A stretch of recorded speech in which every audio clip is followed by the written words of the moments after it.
நண்பர்களே, நீங்கள் பார்த்து கொண்டு இருப்பது உங்கள் கௌசிகா ரிவ்யூ. சரி, வாங்க வீடியோக்குள்ள போய் என்ன நடக்க போகுது அப்படின்னு சொல்லிட்டு பாத்தீங்கன்னா, சுவையான ஆரம்பமா இது இருக்க போகுது அப்படின்னு சொல்லிட்டு எல்லாரும் நினைச்சுன்னு இருக்கோம். ஆனா இதுல இன்னும் பிரச்சனைகள் பல விதமா இருக்குன்னு சொல்லிட்டு நம்ம இனியாவுக்கு மட்டும் தான் புரியுதுங்க. இனி அந்த பிரச்சனையெல்லாம் எப்படி தடுத்து நிறுத்த போறோம், நமக்கு மட்டும் ஏன் இந்த மாதிரி சோதனையெல்லாம் வந்துன்னு இருக்கு அப்படின்னு சொல்லிட்டு தீவிரமா ஒரு பக்கம் யோசிச்சுன்னு இருக்காங்க. அது மட்டும் இல்லாம கரெக்டா நம்ம விக்ரம் இருக்கார்ல, அவர் வந்து ஒரு பக்கம் போலீஸ் ஸ்டேஷனுக்கு போயிடாரு. அங்க போனா அந்த இடத்துல இருந்து கரெக்டா அந்த வார்டன் இருக்காரு, ஜெயில் வார்டன், அவர் இருந்து அந்த ரவுடியை வெளியே அனுப்பிச்சு விட்டுறான்.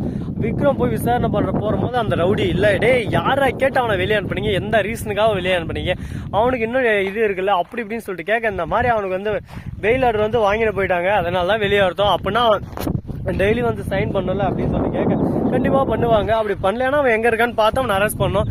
அதுக்கு யாரு வெளியெடுக்கிறது உதவியா இருந்தாலும் அவளை பிடிச்சி அரெஸ்ட் பண்ணோம் அப்படின்னு சொல்லலாம். யாருன்னு சொல்லிட்டு கேட்க, உடனே அது யாருன்னு சொல்லிட்டு தெரியல சார், ஆனா வந்து எடுத்தாங்க, இதுக்கு எனக்கு எந்த சம்மந்தம் இல்லை, மேல் அதிகாரி சொன்னாங்க, நான் வெளியே விட்டேன், நீங்க போய் அவங்க கிட்ட பேசலாம் அப்படின்னு சொல்லிட்டு சொல்ல, உடனே ஓஹோன்னா இவன் தாண்டா எல்லாத்துக்கும் காரணம், இவன் தான், அவன் எனக்கு தெரிஞ்சிருச்சு, எல்லாத்துக்கும் இவன் தான் காரணம், கரெக்டா பிளான் பண்ணி அவன் ஸ்கெட்ச் பண்ணி வெளியே அனுப்பிச்சிருக்காங்க, இதை இப்படியே சும்மா விட்டோமே, இது இப்படியே போயிடும், இதை எப்படியானா பெருசாகணும், இந்த பிரச்சனை சும்மா விடக்கூடாது அப்படின்னு சொல்லிட்டு தீவிரமா ஒரு பக்கம் யோசிச்சுன்னு இருக்காங்க. இதுக்கப்புறம் தான் என்னென்ன பண்ண போறாங்க, ஏது பண்ண போறாங்கன்னு சொல்லிட்டு தெரிய போகுது. சரி, இப்படியெல்லாம் ஒரு பக்கம் போயின்னு இருக்கு. அதே சமயத்துல மறுபக்கம் என்ன நடக்குதுன்னு சொல்லிட்டு பாத்தீங்கன்னா, கரெக்டா நம்ம இனியா இருக்காங்கல்ல, அவங்க தங்கச்சி யாழ்னி இருக்காங்கல்ல, அவங்க அக்கா யாழ்னி, அவங்களுக்கு வந்து கரெக்டா டெஸ்ட் பண்றாங்க. டெஸ்ட் பண்ணி டாக்டர் வந்து ஒரே வார்த்தை சொல்லிடுறாங்க, ஏமா வயிற்றுல அந்த குழந்தைக்கு இருக்க நாடியே இல்லை, ரத்த ஓட்டமே இல்லை, நீ என்னமா பிரெக்னெண்டா இருக்க, அப்படி இப்படி இருக்க, இப்படி இருக்குன்னு சொல்லிட்டு கதை விட்டுன்னு இருக்க, என்னதான் உன் பிரச்சனை சொல்லு பார்க்கலாம், இப்பயோ போய் வெளியே நான் சொல்ல போறேன் அப்படின்னு சொல்ல, உடனே நடந்த கதை, சொந்த கதை, சோக கதை எல்லாத்தையும் ஒரு பக்கம் சொல்ல, இதை கேட்டதும் இந்த அளவுக்கு கொடூரமானவன் இவன் என்ன, அவ்வளோ கேடு கேட்டவன் என்ன அப்படின்னு சொல்லிட்டு ஒரு பக்கம் ரொம்பவே கோவப்படுறாங்க. கோவப்படுறதா மட்டும் இல்லாம இப்பயே அவனை பிடிச்சி நான் போலீஸ் ஒப்படைக்கன்னு சொல்ல, இல்ல அதெல்லாம் வேணாம், என்ன இருந்தாலும் என் மாமனாரு, அவரும் தான் அக்கறையில தான் ஏதோ ஒன்று பண்றாரு, அதுக்காக எல்லாத்துக்கும் அவரோட நம்ம சண்டை போட முடியாதுல்ல, குடும்பம்னா இப்படிதான் இருக்கும், நாங்க ஏதோ ஒன்று பண்ணிடுறோம், நீங்க இதை மட்டும் சொல்லிட்டு போங்க, குழந்தை ஆரோக்கியமா இருக்கு, எந்த பிரச்சனையும் இல்லைன்னு சொல்லிட்டு சொல்றாங்க.